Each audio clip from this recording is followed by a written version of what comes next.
आज के इस लेक्चर में हम लोग एसिम्प्टोट पढ़ेंगे। तो लेक्चर चालू करने से पहले आपको थोड़ा सा रिक्वेस्ट है कि अभी तक हमारे चैनल को सब्सक्राइब नहीं किया तो सब्सक्राइब कर ले और बेल आइकन के दबा दे, अपने दोस्तों के साथ शेयर करें।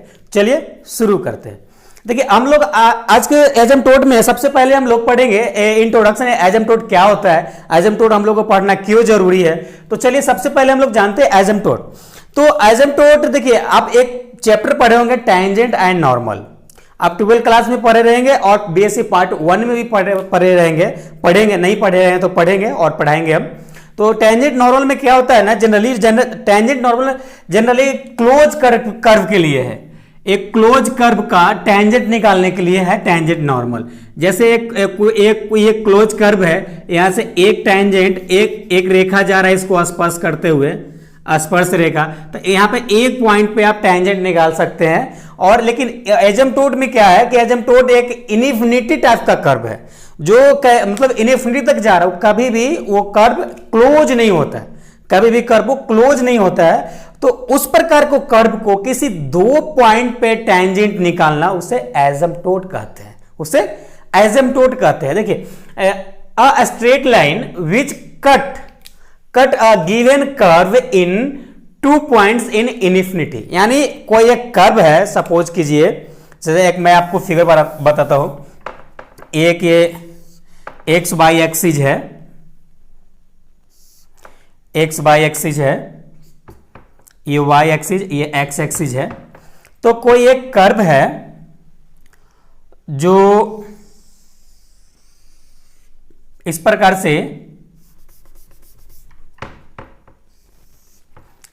से जा रहा है और ये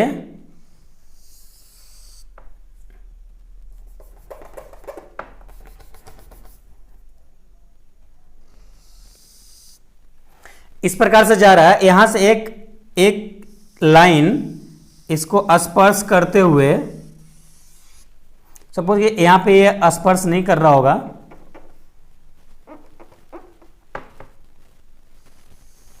ये सीधा इसके पैरेलल, ये कर्व के पैरेलल जाता रहा, कहीं पे भी जाके एक पॉइंट तो यहां पे ये टच किया T1 और एक T2, कहीं पे भी इनफिनिटी, इसका कोई लिमिट नहीं है कि कहीं एक लिमिट पॉइंट पे जाके कहीं भी जाके ये उसको उस कर्व को टच कर सकता है। तो जहां पे दो पॉइंट पे आपस में टच करता है यानी काटता है कर्व को, वह एसिम्प्टोट कहलाता है।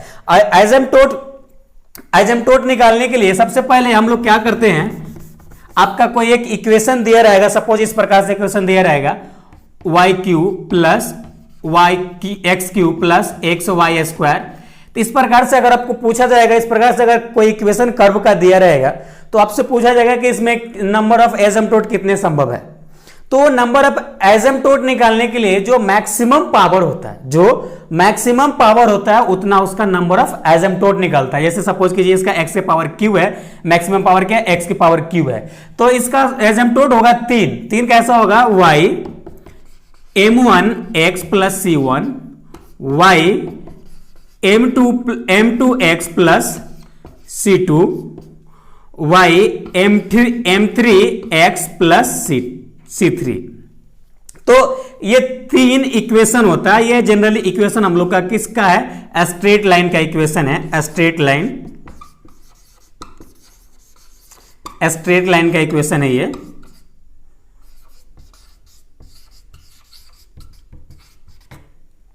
स्ट्रेट लाइन का इक्वेशन है। और इस प्रकार से आपको एक इक्वेशन प्राप्त होगा एसिम्प्टोट का। लेकिन इसमें आपको क्या चाहिए, इसमें m की वैल्यू चाहिए और c की वैल्यू आपको निकालना होगा इस इक्वेशन से। तो कैसे निकालेंगे, तो आपको जो निकालना के लिए फॉर्मूला होता है, सबसे पहला फॉर्मूला होता है, अगर आप c निकालना चाह रहे हैं c, तो इसके लिए फॉर्मूला होता है phi n -1 m by phi dash n और m। ये जो फॉर्मूला होता है आपका, ये अगर m का मान तीनों मान से 3 एसिम्प्टोट है इसमें, तो m का मान तीनों अगर डिफरेंट है तो डिफरेंट वैल्यू के लिए है। तो इसको आप लिख सकते हैं ऐसा नोट करके, this equation different value, different values. और अगर आपका m का मान डिफरेंट नहीं है, यानी एक मान अलग है, दो मान सेम है, तो उस केस के लिए आपको c का मान निकालने के लिए अलग फॉर्मूला होता है, जो उसका दूसरा फॉर्मूला होता है। इसको आप इतना नोट डाउन कीजिए। m का मान दो सेम आ रहा हो या तीनों सेम आ रहा हो, तो उस केस के लिए c का मान जो आप निकालें उसके लिए अलग फॉर्मूला होता है। उसके लिए फॉर्मूला होता है आपका c² factorial 2 phi double dash n m plus c phi single dash n minus 1 m plus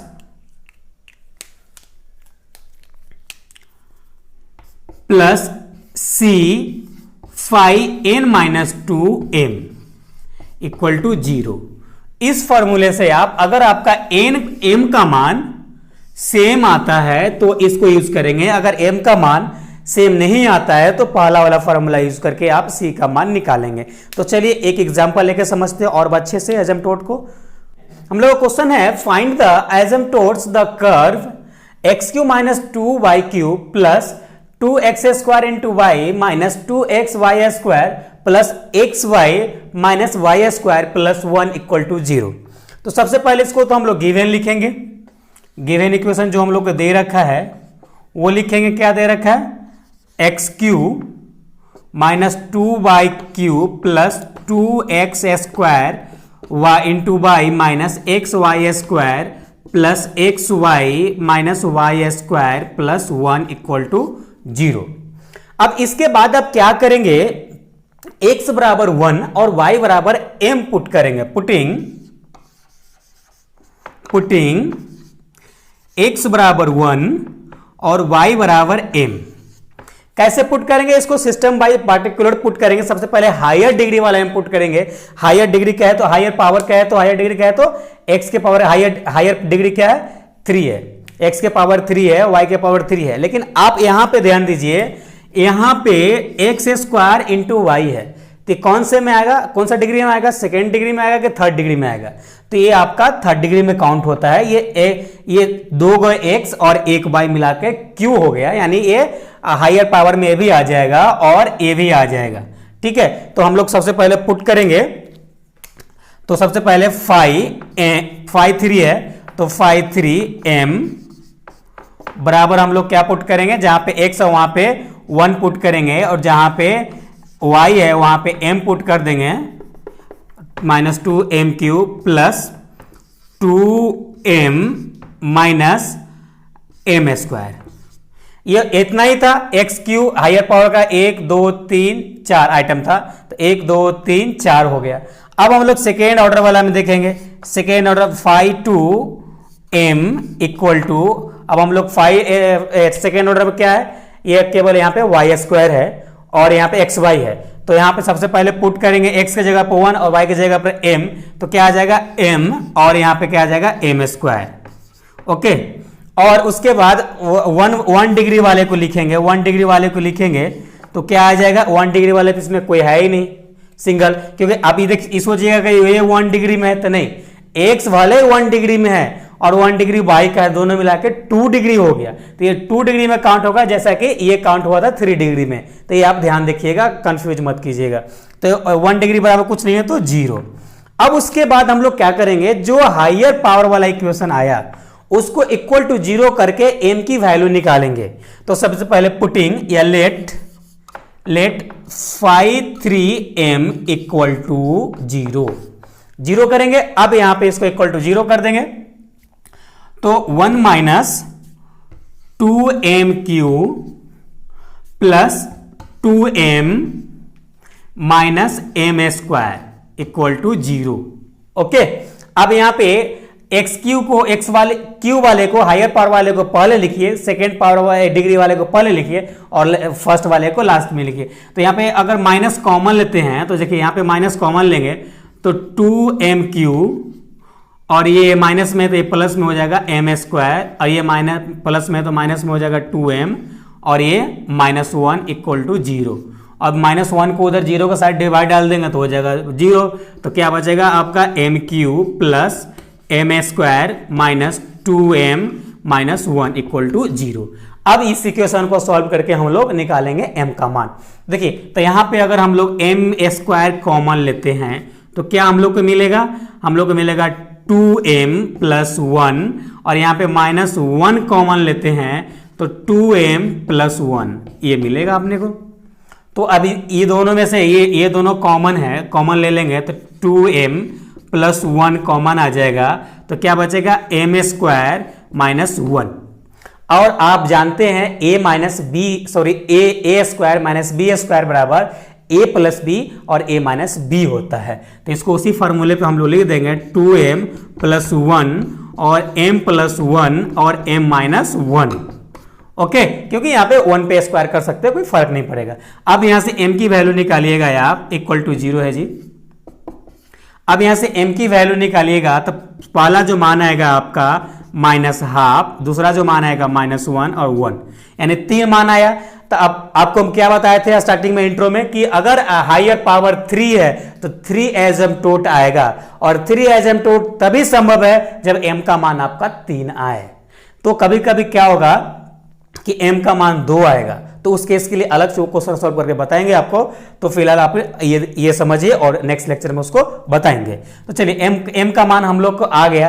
अब हम लोग को क्या निकालना होगा नाउ, अब हम लोग c का मान निकालना होगा।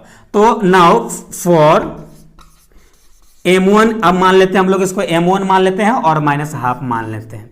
अब देखिए यहाँ पे तीनों डिफरेंट वैल्यू है कि तीनों m का मान क्या है, अलग अलग है, माइनस हाफ है, माइनस 1 है, 1 है। तो हम लोग पहला वाला फॉर्मूला को यूज करेंगे, यानी c1 बराबर क्या फॉर्मूला था, माइनस 5 n माइनस 1 m और 5 डैश n और m। तो अब इसको इसमें हम लोग पुट करेंगे, इसका इक्वेशन। हायर पावर क्या था, हायर पावर 3 था, तो हम लोग इसमें पुट करेंगे माइनस 3 माइनस 1 m और 5 डैश 3 m। तो क्या आ जाएगा आपका, आ जाएगा 2m by minus 5 dash 3m। अब यहां पे आपका 2 का मान पुट करना है जो आप निकाले पुटिंग करके। तो C1 को एक बार डिफ्रेंशिएट कीजिएगा तो क्या आ जाएगा, m क्यू है तो यहां पे आ जाएगा 6m स्क्वायर माइनस, और यहाँ पे a2 प्लस 2m है तो 2 हो जाएगा, और माइनस m स्क्वायर है तो माइनस 2m आ जाएगा, इतना आएगा। अब इसमें आप m का मान पहले हम लोग क्या माइनस हाफ के लिए निकाल रहे हैं, तो माइनस हाफ सब में डाल देंगे, माइनस हाफ का whole square by 6 into minus half का whole square plus 2 minus half. जब इस सबको आप कैलकुलेट कीजिएगा तो आएगा हाफ। ये हो गया। अब हम लोग का ये हो गया। अब फॉर m2 बराबर हम लोग मान लेते हैं -1। अब हम लोग m2 बराबर -1 निकालेंगे तो हम लोग का c2 निकालना पड़ेगा। c2 निकालेंगे तो -5 और 5-3m। तो हम लोग सब निकाल चुके थे। यहाँ पे m square minus m minus m square by आपका आ जाएगा, यहाँ पे माइनस रहेगा, आ जाएगा आपका -6m स्क्वायर और प्लस 2 माइनस 2m, इतना आ जाएगा। अब इसमें -1 पुट कर दिए सब में, तो -1 पुट दिया तो -1 और -1 और आ जाएगा -6 इंटू -1 का होल स्क्वायर प्लस 2 माइनस 1, और इस सबको आप कैलकुलेट के बाद आपका जो मान आएगा -1 आएगा, 1 मान आएगा। अब हम लोग फॉर m3 बराबर 1 पुट करेंगे। तो m3 बराबर 1 पुट कीजिएगा तो आ जाएगा आपका m3 बराबर 1 पुट कीजिएगा, यानी c3 आपको निकालना पड़ेगा। तो हम डायरेक्ट पुट कर देते हैं, 1 माइनस 1 का होल स्क्वायर तो 1 हो जाएगा, और -6 इंटू 1 और प्लस 2 माइनस 2 इंटू 1, और इसको जब आप कैलकुलेट कीजिएगा तो आपका आ जाएगा 0, 1 1 0 आ जाएगा। ओके, तो आपका C3 आ गया, C2 आ गया और C1 आ गया। तो अब हम लोग को फाइनली एसिम्पटोट लिखना रह गया, तो इसको आप नोट डाउन कीजिए। हम लोग का C1 C2 C3 का मान आ गया। अब हम लोग फाइनली एसिम्पटोट लिखेंगे, तो हेंस पहला जो आया था y equal to m1 x plus C1, तो m1 का हम लोग का जो मान आया था हाफ आया था x, और इसका जो मान आया था C1 का मान हम लोग को आया था हाफ आया था, सॉरी ये माइनस हाफ था, ये हाफ था। अब इसको इस साइड ले लीजिए तो आ जाएगा आपका, अगर इक्वल साइड के इस साइड लीजिएगा तो plus half x plus half equal to 0। इसको कैलकुलेट कीजिएगा तो 2 by plus x plus 1 by 2 equal to 0। जब इसको आप उस साइड क्रॉस कीजिएगा तो आ जाएगा 2 by plus x plus 1 equal to 0, यानी ये एक आंसर आया आपका, एक एसिम्पटोट आया।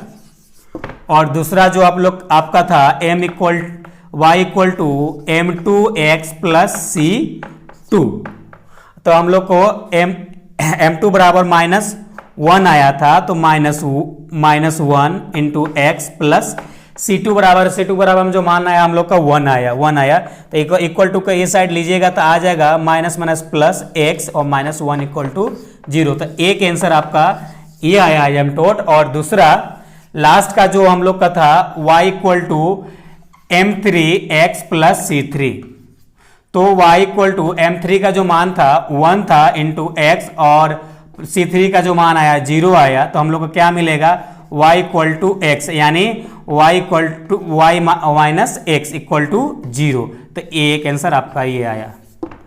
तो आई होप ये लेक्चर आपको पसंद आया होगा। पसंद आया तो अभी तक लाइक नहीं किए तो लाइक कर दे, और अभी तक सब्सक्राइब नहीं किया तो सब्सक्राइब कर ले, और बेल आइकन को दबा दे, अपने दोस्तों के साथ शेयर करें। तो चलिए फिर मिलते हैं नेक्स्ट लेक्चर के साथ, जब तक अपना ख्याल रखिए।